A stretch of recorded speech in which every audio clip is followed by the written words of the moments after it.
안녕하세요. 허재현 기자입니다. 오늘도 허재현 TV의 시사 바리스타 함께 해주셔서 감사합니다. 시사 바리스타는 딱딱한 시사 이슈 원두를 부드럽게 갈아서 편안하게 내려드리는 그런 방송입니다. 커피 한 잔과 같이 드시면 더 좋은 그런 방송입니다. 오늘도 커피 한 잔 하러 오셨습니까, 여러분? 허재현 기자가 어려운 시사 이슈 쉽게 설명드려 볼 테니까요. 계속 함께 해주십시오. 오늘 주제는요, 조국 전 법무장관에 대한 직권 남용에 대한 검찰의 수사 지금 계속 진행되고 있는데, 이 직권 남용 이게 최종적으로 유죄 가능성이 있어 보이는지 제가 좀 전 한겨레 법조기자로서 분석을 해드리겠습니다. 객관적으로 지금까지 나온 걸로만 봤을 땐 그다지 유죄 선고 가능성이 별로 높아 보이지 않는 사건 같아 보여요. 제가 왜 그렇게 분석하는지는 설명을 이제 오늘 드리겠습니다. 그런데도 불구하고 검찰이 굉장히 그 언론 플레이를 하면서 조국 전 장관과 청와대 관계자들을 대상으로 굉장히 수사를 좀 확대하고 있는데, 과연 이 의도가 뭘까? 저는 조국 장관이 더 이상 수사 대상이 아니라 제거가 목적인 것이 아닌가, 이들의 좀 그런 의심이 좀 들기 시작했습니다. 자, 시사 바리스타에서 왜 이런 주장까지 하는지 함께 하시죠. 허재영 기자를 늘 응원해 주시는 유명 시사평론가 계시죠? 김용민 PD님 오늘도 모시겠습니다. 저는 잠시 후에 커피 내리고 다시 올게요. 안녕하십니까, 김용민입니다. 반갑습니다. 우리 허재현 기자를 제가 알게 된 지 10년이 넘었는데요. 뭐랄까요, 한겨레에서 처음 봤는데 한겨레 기자답지 않음에 제가 항상 여러 가지로 인상이 깊었습니다. 한겨레 기자답지 않음이라고 하는 것은 칭찬입니다. 달리 이야기해서 엘리트식 없고요, 사회적 약자에 대한 따뜻한 시선을 항상 가진, 어쩌면 한겨레가 회복해야 할 그런 가치가 아닐까 하는 생각이 드는데 말이죠. 우리 허재현 기자가 참 어려운 과정들이 있었습니다만, 이것이 더욱 허 기자를 단단하게 만들고 더 아래로 더 따뜻하게 만드는 그 어떤 과정이 아니었겠는가, 속성 과정이 아니었겠는가 생각이 듭니다. 리프액트 많이 사랑해 주시고, 또 우리 허재현 기자의 유튜브 방송 널리 많이 알려주시고, 구독해 주시고, 또한 알람 기능 반드시 클릭해 주셔서 허 기자가 좀 더 큰 스피커가 될 수 있도록 적극적으로 도와주십시오. 김용민님도 응원하겠습니다.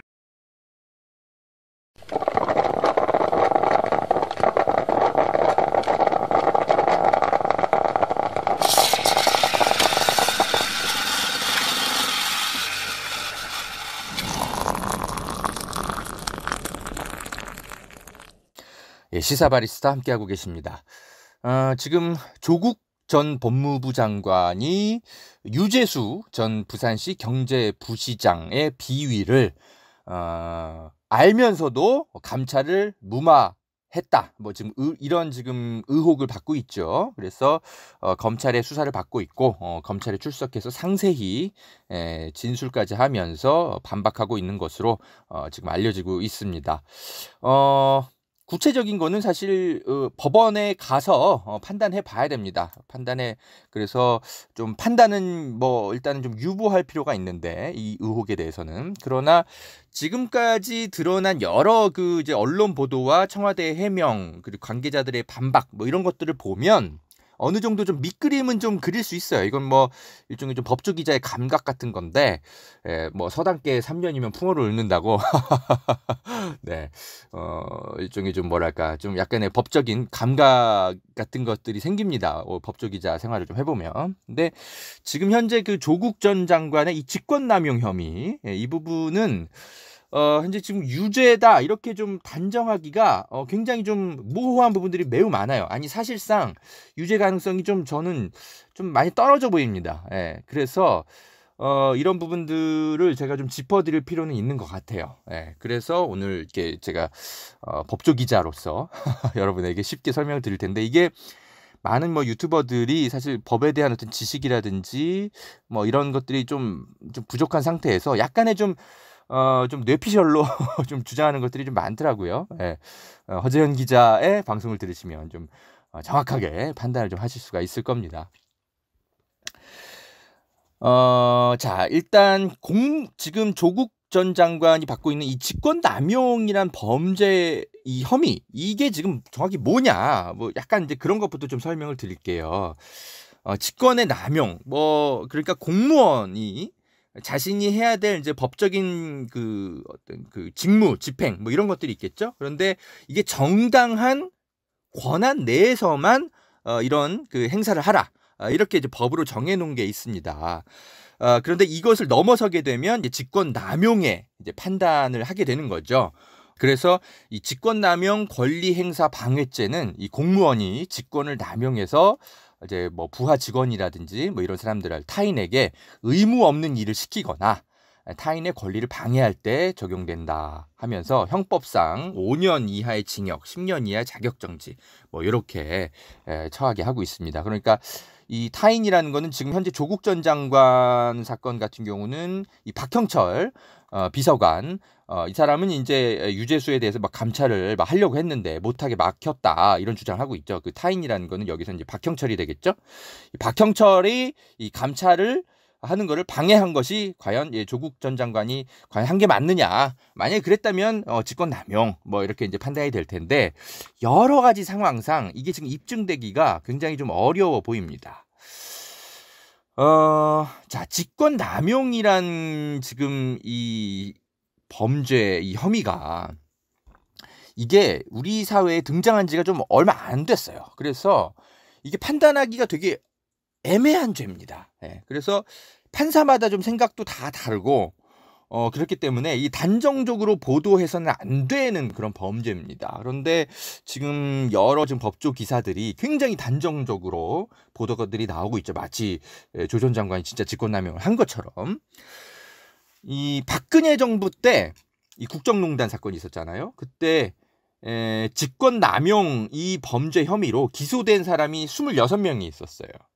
이 사람들이 지금 그때 당시 여러 보도들이 나왔지만 실제로 최종적으로 대법원에서 무죄 받은 사람이 10명 중에 3명이 무죄 판결을 받았어요. 우병우 민정수석도 마찬가지고요. 당시에. 그래서 당시에 검찰이 이거 너무 무리하게 수사한 거 아니냐. 뭐 이런 좀 이제 박근혜 이제 정부를 지지하는 쪽에서는 좀 그런 비판도 좀 하고 그랬죠. 그래서 10명 중에 3명 이상이 이렇게 그 무죄 판결이 나왔다는 거는 조금은 판단을 굉장히 조심해야 되는 그런 범죄입니다. 이거는. 그리고 또 1심 판결도 다르고 대법원에서 최종적으로 막 유무죄가 막 뒤바뀐 사람들이 굉장히 많아요. 그래서 이것은 이제 뭘 의미하냐면 고위공직자를 처벌하는 어떤 직권남용 혐의 이게 지금 우리 사회에서 급부상한 게 몇 년 안 됐고 판례가 그렇게 축적된 게 많이 없다라는 어떤 그런 겁니다. 그래서 판사마다 유무죄에 대한 어떤 일관된 기준 뭐 이런 것이 지금 현재 온전하게 정립되었다. 이렇게 보기는 좀 어려운 현재 그런 어떤 범죄 혐의라고 보면 되겠습니다. 그래서 법조 기자들이 지금 검찰에 여러 가지 흘려주는 수사 정보나 이런 걸만 가지고 막 굉장히 단정적으로 경주마 보도를 하고 있는데 사실 그 법원 가면 굉장히 뒤집혀지는 경우가 굉장히 많은 거예요. 1심 판단 다르고 2심 판단 다르고 대법원 판단 다르고. 그래서 굉장히 신중할 필요가 있는 보도인데도 지금 막 굉장히 조국 전 장관에 대해서는 경주마식으로 단정적인 보도들이 막 나오고 있어요. 굉장히 위험합니다. 자, 제가 그 앞서 서두에서 조국 전 장관의 이 직권남용 혐의, 이 유재수에 대해서 감찰 무마 의혹 이것과 관련해서 인정이 안 될 가능성이 크다고 좀 조심스럽게 보는 근거들이 한 4가지 정도를 갖고 제가 한번 말씀을 한번 드려볼게요. 언론들이 좀, 이 법조 기자들이 좀 참조를 이 방송을 좀 많이 하셨으면 좋겠다라는 좀 개인적인 바람이 생깁니다.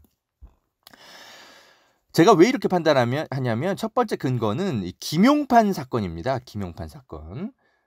예전에 여러분 그 김용판 전 서울경찰청장이 국가정보원 댓글 사건이 터졌을 때 그때 권은희 당시 수서경찰서 수사팀장 이분이 이제 수사를 맡고 있었는데 여기다가 이제 부적절한 압력을 넣었다는 의혹에 휩싸였었죠. 그래서 2013년 6월에 결국 기소돼서 재판에 넘겨졌습니다. 직권남용 혐의로.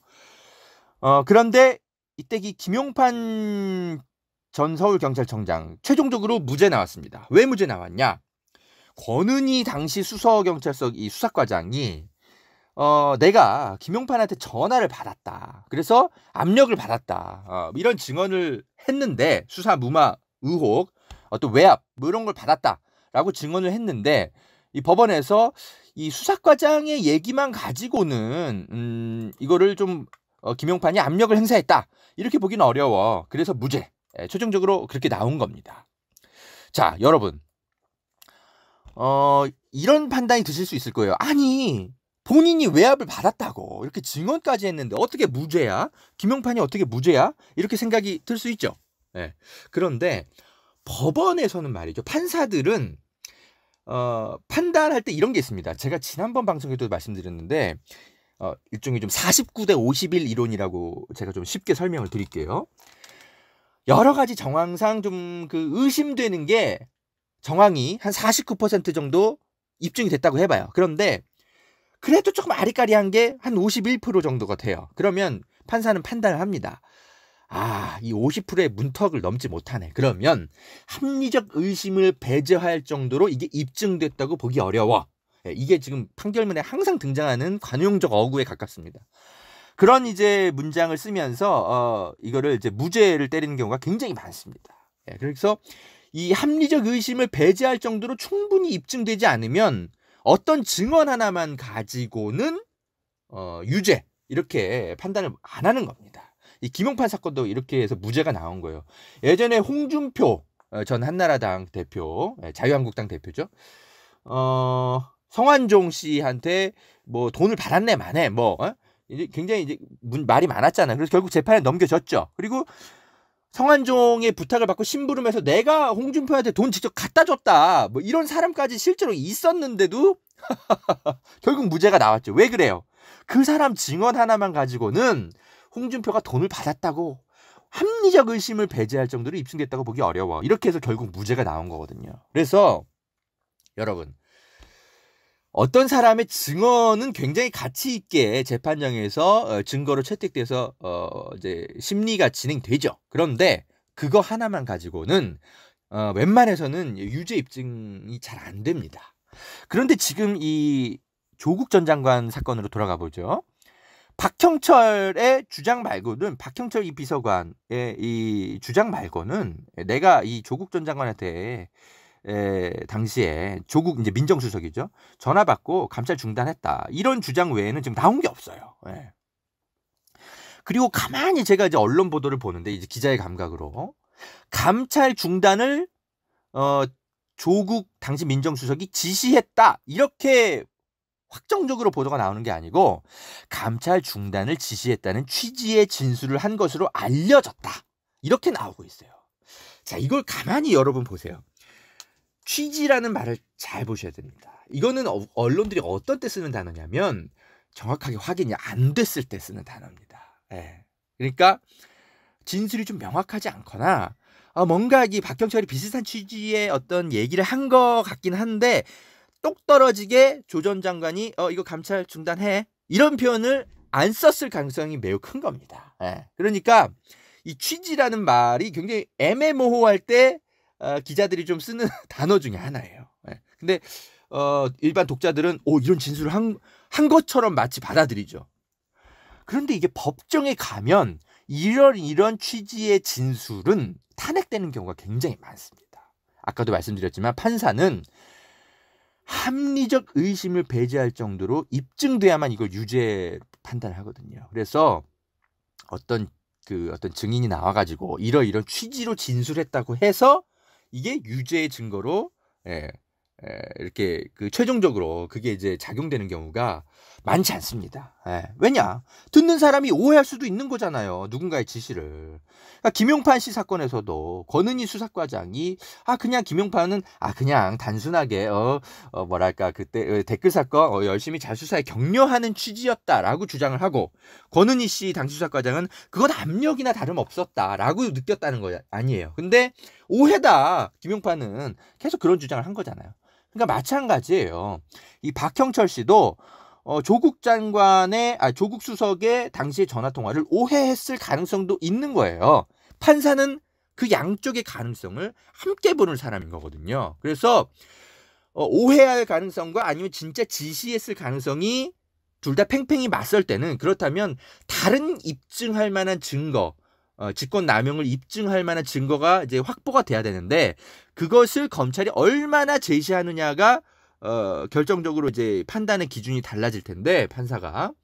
근데 지금 언론 보도상으로는 그게 별로 없어 보여요. 박형철의 주장 외에는 나온 게 없단 말이죠. 그러면 이거는 제가 이제 법조 기자의 감각으로서는 합리적 의심을 배제할 정도로 입증되기 어렵다, 이렇게 볼 가능성이 매우 큽니다. 현재로서는 그래요. 앞으로 이제 또 수사 결과가 어떻게 될지는 좀 더 봐야 됩니다만. 자, 그리고 두 번째 저에 대해 판단 근거입니다. 진술들이 지금 다 엇갈리고 있잖아요. 예, 이 이제 감찰을 이제 최종적으로 유재수에 대한 감찰을 중단하게 된 그 과정에 대한 진술들이 다 지금 엇갈리고 있습니다. 지금 조국 전 법무부 장관, 유재수 전 부산시 경제부시장의 이제 감찰 무마 결정되는 과정에서 지금 박형철 전 반부패 비서관, 백원우 전 민정비서관, 지금 다 얘기가 지금 엇갈리죠. 그래서 지금 가장 지금 주목받고 있는 게 3인 회의잖아요. 3인 회의. 3인 회의에서 감찰 중단이 결정됐다, 지금 이렇게 조 전 장관은 주장하고 있고, 또 백원우 전 비서관은 아니다, 그 전에 이미 결정이 됐다. 지금 이렇게 서로 얘기가 좀 엇갈리잖아요. 그래서 이 형사소송법상 피고인의 혐의 입증 책임은 검찰에게 있습니다. 그래서 지금 막 이렇게 얘기가 서로 엇갈리는데, 그렇다면 과연 최종적으로 유재수 전 부시장에 대한 감찰 중단 결정을 누가 어떤 식으로 했느냐, 이거는 결국은 검찰이 입증을 해야 돼요. 그런데 지금 박형철의 말 말고는 입증되고 있는 게 지금 거의 없단 말이죠. 그러니까는 이제 판사는 이렇게 판단할 거예요. 그러면 지금 백원우 얘기 다르고 박형철 얘기 다르고 조국 얘기 다르고, 그러면은 진술이 이거 다 엇갈리네. 제가 계속 반복합니다만, 그러면 이거 합리적 의심이 배제될 정도로 뭐가 좀 일관된 게 없어. 이거 좀 유죄 판단하기 어려워. 이런 결론을 낼 가능성이 매우 크게 되는 겁니다. 네. 자, 그리고 세 번째 저의 판단 근거입니다. 물증 확보가 지금 안 된 것 같아요, 검찰이. 물증이란 건 뭐냐? 조국 전 장관이 이거 우리의 어떤 이제 정치적 판단 때문에 감찰을 여기서 중단해야 되겠어, 뭐 이렇게 확실하게 어떤 뭐 문자 기록을 보냈다거나 대화를 한 녹취라거나 뭐 이런 것들이 증거로 좀 나와야 돼요. 그런데 역시 지금 박형철 전 비서관의 말밖에 없는 거예요. 무슨 말이냐? 조국 당시 민정수석이 이거 전화가 너무 많이 와. 그래서 이거 뭐 그런 얘기를 했다. 뭐 유재수 전 부시장과 관련해서 전화가 너무 많이 온다. 이러고 나서 석연치 않게 감찰이 중단됐다는 거죠. 그러니까 전화가 너무 많이 온다, 요 말밖에 없는 거예요. 그러니까 뭐 대중적으로 이렇게 좀 볼 때는 그래 좀 이상하긴 하네, 전화가 너무 많이 온다는 얘기를 도대체 왜 하는 거야? 그러니까 이제 이런 게 뭐 이유가 돼가지고 감찰이 무마됐겠구나, 뭐 이렇게 좀 의심은 들 수 있죠. 그런데 이게 법원에 재판정에 가게 되면 이런 말만 가지고는 유죄 입증이 안 돼요. 그리고 박형철이 아까도 말씀드렸지만 이 말의 뜻을 오해한 걸 수도 있잖아요. 이게 전화가 너무 많이 온다는 게 어떤 취지의 전화인지 설명이 없어요. 그런 거를 조국 수석이 유재수 이거 너무 문제 많은 사람이야, 이런 식의 전화일 수도 있는 거잖아요. 그냥 단순히 전화가 많이 온다는 게 유재수 좀 봐줘, 감찰하지 마, 이런 전화가 너무 많이 온다는 건지, 유재수 진짜 문제 많은 사람이야, 감찰 꼭 해야 돼, 이런 전화인지 알 수 없는 거죠. 지금 현재 그냥 뭉뚱그려서 그냥 전화가 너무 많이 온다, 요 말밖에는 박형철이 전한 게 없어요. 그러니까 판사 입장에서는 이런 애매모호한 진술 가지고는 유죄 입증 증거로 활용되기 어려워, 이렇게 판단할 수 있는 겁니다. 뭐 만에 하나 박형철 전 비서관이 조국 장관이 정말 중간에 일하다 보니까 정말 싫어졌어, 그래서 나 이 사람 물 먹일 거야, 이렇게 아주 악의적으로 거짓말할 가능성까지 판사는 모두 그런 걸 살펴보는 사람이거든요. 예, 그래서 그냥 단순히 전화가 너무 많이 온다 이런 것만 가지고는 진술 가지고는 안 됩니다. 게다가 이게 지금 녹취가 된 것도 아니잖아요. 그냥 진술밖에 없는 거잖아요. 그래서 제가 이 물증 확보가 안 됐다라는 겁니다. 지금 또 이제 그러면 여러분이 아마 반론을 제기하실 수 있을 거예요. 지금 그러면 검찰이 그 휴대전화 그 포렌식 유전부 시장 그거 뭐 이렇게 그 결과 이게 분석하고 있다는데 그럼 그 포렌식 한 거 그 텔레그램 메시지 이거는 유죄 증거가 될 수 있는 거 아니냐 물증 아니냐 이렇게 보실 수 있죠. 맞습니다. 그럴 수도 있는데 그런데 이 휴대전화 포렌식을 그 검찰이 확보해가지고 분석한 내용들을 보면 이게 애초에 검찰이 최초로 확보한 텔레그램 메시지가 아니고요. 청와대가 이미 확보해서 갖고 있는 텔레그램 메시지였던 겁니다. 뭔 소리냐면 청와대 지금 해명이 그래요. 이 조 전 장관이 당시 조국 이제 민정수석이 유재수에 대한 어떤 비위 첩보를 들었을 때 포렌식을 지시한 사람이 조국입니다. 예. 야 이런 첩보가 있대. 유재수한테 동의 받아가지고 포렌식 좀 한번 지시해봐 휴대전화. 그래서 청와대가 확보해서 갖고 있었던 게 그 지금 현재 검찰이 확보했다라는 휴대전화 그 포렌식 결과입니다. 여기서 뭐가 나와야 되는데 예를 들면 이런 거죠. 유재수가 비리를 저질렀는데 조국 장관이 조국 민정수석이 이거 우리 편이니까 봐주자. 이거 감찰 안 돼. 전화 너무 많이 와. 뭐 이런 식의 대화가 실제로 텔레그램 유재수의 어떤 휴대전화 포렌식에 있어야 됩니다. 예. 그런 정도로 뭐가 나와야 되는데 현재 언론 보도들을 보면 그런 거를 검찰이 확보한 것 같지는 않아요. 예. 그런 게 있었다면 당연히 이미 검찰이 어딘가에 흘려주지 않았겠어요? 그냥 텔레그램 기록을 확보해서 분석하고 있다. 이런 거밖에 없어요. 예. 만약에 이제 조국 전 장관의 어떤 직무 어떤 직권남용 뭐 이런 거에 대한 혐의 어떤 대화 기록이 나왔으면 진작에 보도가 되고도 남았습니다. 예. 그리고 또 하나 상식적으로 청와대가 이 휴대전화 포렌식한 그걸 다 그 기록을 갖고 검토를 해봤는데 뻔뻔하게 감찰을 무마했을 리가 없잖아요. 예. 그러니까 조 전 장관이 2017년 당시에 이 휴대전화 포렌식을 직접 지시했는데 무슨 이유에서인지 그러고 나서 감찰이 중단됐다는 거 아니에요. 그런데 조 전 장관이 옛날에 이제 국회 운영위원회에 출석해서 이런 얘기를 했거든요. 비위 첩보 자체에 대해서는 근거가 약하다고 봤다. 이렇게 설명을 했거든요. 그러니까 비위 첩보 보고 나서 휴대전화 비위 첩보를 이제 받고 나서 유재수의 휴대전화를 포렌식을 했지만 뭐가 잘 안 나왔다는 거죠. 뭔가 좀 의심스러운 거는 맞아. 그런데 근거가 좀 약하다고 봤고 그렇다면 이제 3인 회의에서 결정을 한 거잖아요. 이거 어떻게 처리할까? 예. 3인 회의에서 이제 결정을 하는데 수사 의뢰까지 하기에는 좀 그렇고 그리고 본인이 더 이상의 어떤 감찰의 동의를 안 하니까 우리가 더 이상 뭘 할 수 있겠냐. 그러면은 사표를 받고 말자. 예. 이렇게 이제 판단을 했다라는 거 아니에요? 김남국 변호사가 이제 이런 그 이제 설명을 한 게 있었어요. 유재수 씨가 감찰을 거부해가지고 청와대로서는 더 이상 할 수 있는 게 없었다라는 거죠. 강제 수사권이 당연히 청와대는 없잖아요. 그렇다면 이제 청와대가 할 수 있는 거는 그럼 수사권이 있는 검찰이 수사 의뢰를 할 거냐 아니면 인사 조치를 할 거냐라는 건데 유재수는 넌 더 이상 청와대와 같이 일할 수 없는 사람이야. 그러니까 그냥 인사 조치할게 해서 사표를 받은 거라는 거죠. 그러니까 뭐랄까 도덕적인 어떤 측면에서 이 사람을 뭐 수사 의뢰까지 해서 법적 처분을 받게 만들 것이냐 뭐 이런 거에 대한 판단에 대해서는 좀 평가가 좀 엇갈릴 수 있죠. 이게 과연 옳았느냐 글렀느냐에 대해선. 근데 수사를 의뢰할지 어떤 해당 기관에 통보해서 인사 조치를 할지 이런 결정할 수 있는 권한은 청와대 민정수석실에 있는 거거든요. 그러니까 이런 정도는 뭐 직권에 해당될 수 있다고 당시 이 청와대 이제 조국 이제 민정수석실에서는 본 거죠.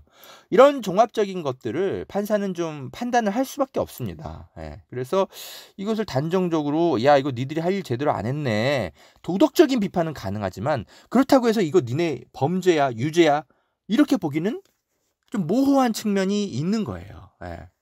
예. 그래요. 다시 하여튼 뭐 제가 결론을 내드리자면 당시 청와대 민정수석실이 유재수 사건 이 의혹과 관련해서 깔끔하게 일처리를 잘했느냐, 이런 거에 대한 정무적 판단, 도덕적인 비판은 사람에 따라 달리할 수 있습니다. 그런데 법원에서는 어떤 도덕적 비판 여부를 다투는 곳이 아니거든요. 이게 범죄냐 아니냐를 가지고 판단하는 거거든요. 그래서 이게 도덕적인 어떤 비판 여부 뭐 이런 정도 수준의 어떤 사건을 가지고 범죄 여부인지 이렇게 다툼의 여지가 있는 뭐 이런 걸 가지고 처벌하기는 사실상 좀 어렵다고 볼 가능성이 있습니다. 예.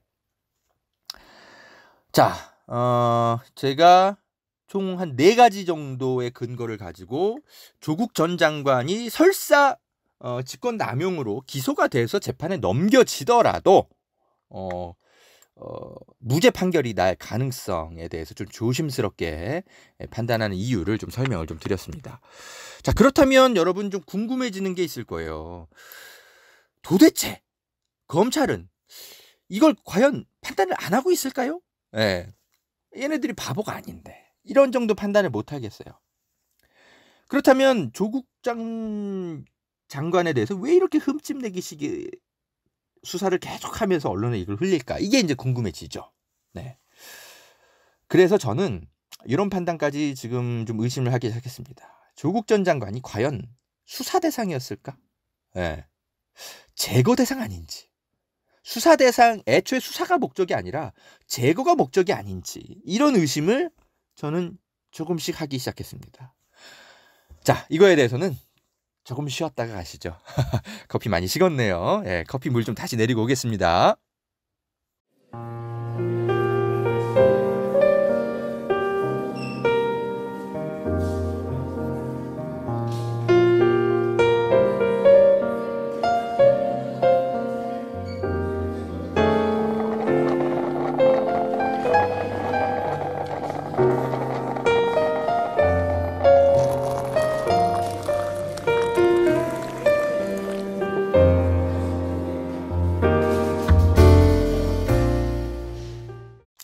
시사바리스타 함께하고 계십니다. 자, 여러분, 조국 전 장관이 이제 사퇴하고 나서 어떤 일이 벌어졌습니까? 갑자기 언론에서 조 전 장관을 대통령 후보로 놓고 여론조사를 하기 시작했습니다. 그런데 놀랍게도 막 10% 내외의 지지율을 갑자기 확 받기 시작했죠. 갑자기 대통령 후보급까지 급부상했습니다. 네. 자, 그렇다면 검찰 말고 제가 검찰 세력들이라고 설명드리잖아요. 검찰과 이해관계를 같이 하는 정치권, 또 국정원의 일부 세력들, 그리고 우파 단체들, 뭐 이런 여러 검찰의 이해관계와 같이 하는 검찰 세력들은 판단했을 수 있습니다. 조국이 오히려 물러난 줄 알았는데 더 큰 대권 잠룡으로 급부상하고 있네. 자, 그렇다면 전략 수정, 이렇게 판단했을 가능성이 있는 거예요. 대통령 후보가 되는 걸 막아. 네. 자, 그러면 여러분 시나리오를 상상해 보세요. 대통령 후보, 다음에 대통령 후보가 되려면 어떤 과정들을 밟아야 되겠습니까? 네. 당시에 여권에서 조국 장관이 이제 그 부산 출마론까지 조심스럽게 언급되고 막 그랬습니다. 그래서 총선에 나가잖아요. 그렇게 해서 한 2, 3년 이제 그 어떤 그 정치권의 이제 감각도 익히고 뭐 예를 들어서 뭐 원내대표까지 만약에 됐다. 뭐 그런 정도까지 이제 경력을 막 쌓고 여권의 막 대표 주자가 막 되어 가요. 그러면 다음 대통령 후보로 나올 수 있죠. 예. 그런데 총선에 나가서 국회의원 정도 하지 않고 민정수석의 경력만 가지고는 아직까지 국민 정서상 이 대통령 후보까지 할 수 있을까? 예, 조금은 그런 정서가 좀 있어요. 예, 왜냐? 문재인 대통령이 당시 그랬거든요. 처음에 이제 이분이 막 대통령 후보로 막 거론이 될 때 그때는 민정수석 외에는 달리 경력 같은 게 없었어요. 여러분 잘 떠올려 보세요. 문재인 대통령은 정치권 인사라고 보기에는 좀 어려운 분이었었어요. 처음에 이분의 성격 자체도 좀 그렇고 원래 본인이 계속 그 밝힌 게 있었어요. 나는 정치와는 좀 안 맞는 사람이다. 예. 그런 얘기를 계속 했었어요. 그러고 나서 근데 이제 여권에 별다른 대안이 없으니까 사실상 좀 강제로 좀 차출된 측면이 있었죠. 대통령 후보로. 근데 민정수석 외에는 딱히 어떤 가진 경력이 없어가지고 그래서 결국 문재인 대통령이 부산에서 이제 양산이죠, 지역구가 거기로 출마를 하죠. 그래서 결국 당선이 되죠. 그러고 나서 이제 당 대표도 결국은 하죠. 그러면서 막 위기에 빠졌던 민주당을 막 여권에 이제 막 그 당시에 야권에 여러 인재들, 막 표창원이나 여러 이런 인사들을 막 영입하고 이제 야당을 진짜 좀 야당답게 막 만들어가고 안철수와의 경쟁에서도 이기고 뭔가 막 그런 것들을 보여주면서 대통령 후보로 진짜 실질적인 대통령 후보로 이제 성장하게 됩니다. 그래서 국회에서 당을 이끌어본 경험 이런 것들을 축적해 가면서 문재인 대통령이 실질적인 대통령 후보가 됩니다. 근데 이제 박근혜 당시 후보한테 아깝게 석패하죠. 아깝게 패했다기보다는 당시에 뭐 부정선거, 막 뭐 국정원까지 동원된 어떤 그런 아주 치졸하고 더러운 그런 선거에서 어떻게 보면 진짜 피해를 당한 거죠. 그죠? 이거 졌다고 할 수도 없죠. 아무튼 그런 과정들이 있는 겁니다. 그래서 이 조국 전 장관도 민정수석의 경험만 가지고는 조금은 그 경력이 약하기 때문에 총선 출마하는 게 굉장히 중요합니다. 그런데 조국 전 장관이 이번 내년에 총선 때 만약에 못 나가면 다음 대통령 후보로 나오기에는 여러 가지로 좀 한계가 좀 발생하게 됩니다. 그래서 검찰 세력들, 이 소프트 쿠데타 세력들은 이 어떤 대통령 후보가 되고자 하는 어떤 그런 단계, 절차를 조국 전 장관이 못 밟게 만드는 게 굉장히 중요하다고 판단했을 겁니다. 그래서 최소한 이 총선 때까지는 계속 검찰과 법원, 재판장에 막 불려다니게 만드는 어떤 연출 이런 게 그려진다면 조국 전 장관은 절대 후보 등록을 할 수가 없습니다. 총선 때. 여러분 보세요. 조 전 장관만 지금 재판받고 있습니까? 아니잖아요. 정경심 교수도 지금 계속 재판받고 있잖아요. 그리고 심지어 재판이 막 지연되고 있습니다. 표창장 위조 의혹 사건.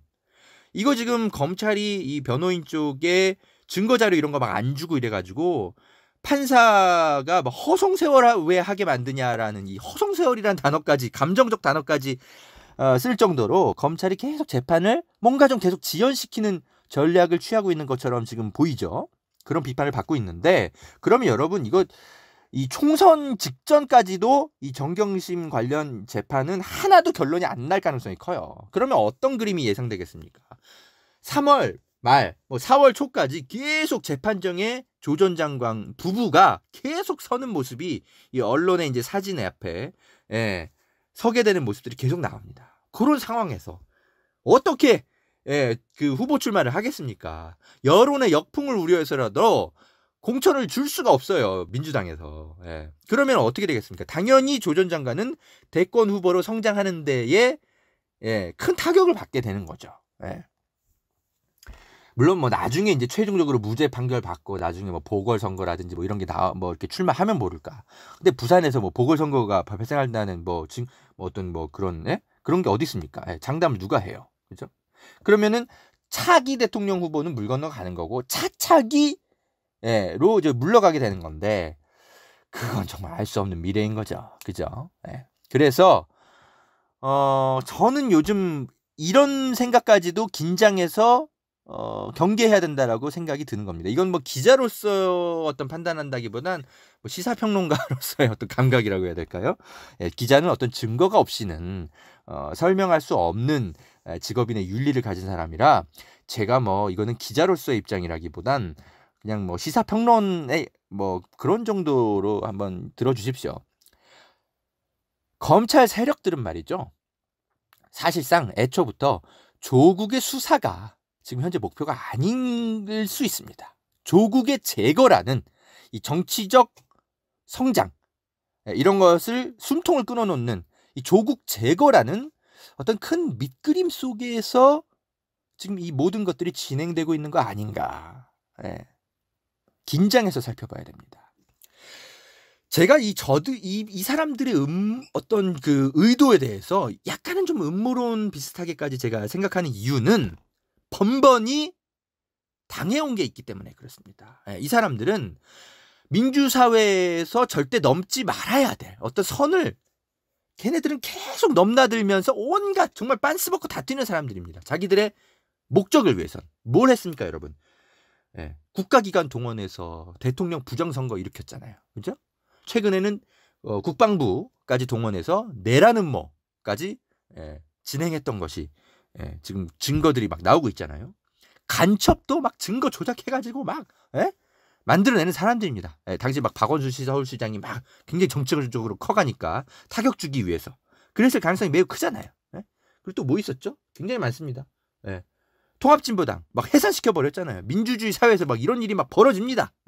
이 사람들은 정말 국가기관, 자기들이 활용할 수 있는 국가기관을 동원해서 민주주의를 파괴시킬 수 있는 자신들의 이득을 위해서는 민주주의 파괴 행위도 마음껏 하는 사람들입니다. 지난 10년 동안 이런 것들을 계속 봐왔기 때문에 다소 좀 무리해 보이는 추측까지도 안 할 수가 없는 겁니다.